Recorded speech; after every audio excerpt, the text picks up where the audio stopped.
तर आपले गणपती बाप्पा येत आहेत, तर दरवर्षीप्रमाणे आमच्या घरी यावर्षी पण आम्ही डेकोरेशन करण्याची तयारी केली आणि त्यातच आम्ही सर्वजण डेकोरेशन करायला लागलो. तर यावर्षी आमच्या बाप्पाचं लूक आहे एक आगरी कोळी गणपती. तर त्या थीमनुसारच आम्ही त्या डेकोरेशनची तयारी करण्यात घेतली. तर त्या डेकोरेशनमध्ये आम्ही मासे, कोळंबी, जेलीफिश अशा वेगवेगळ्या प्रकारचे आम्ही मासे काढले, जे जलप्राणी असतात. ती थीम आम्हाला दाखवायची होती आणि त्याचप्रमाणे आम्ही एक होडीसुद्धा काढली.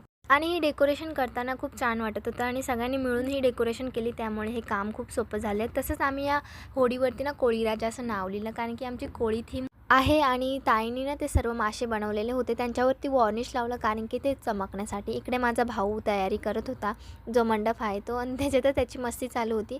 बट सर्व काम आम्ही एकदम मस्तीमध्ये केलं, त्यामुळे आजचा दिवस खूप छान गेला. आणि हे वॉर्निश लावल्यामुळे ना या चित्रांना तर एकदम मस्त लुक आला आहे. आणि हे क्रेडिट आमच्या ताईला जाते, कारण की तिनेच हे छान चित्र वगैरे काढले, त्यांना कलर्स वगैरे दिले, त्यामुळे हे खूप मस्तपैकी दिसत होते.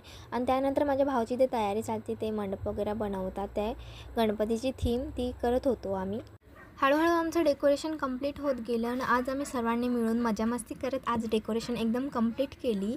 आणि उद्या आपले बाप्पा येतात, त्यामुळे खूप आनंद होत होता. त्यामुळे आज डेकोरेशन एकदम मस्तपैकी आम्ही केली. आजचा दिवस पण खूप छान होता.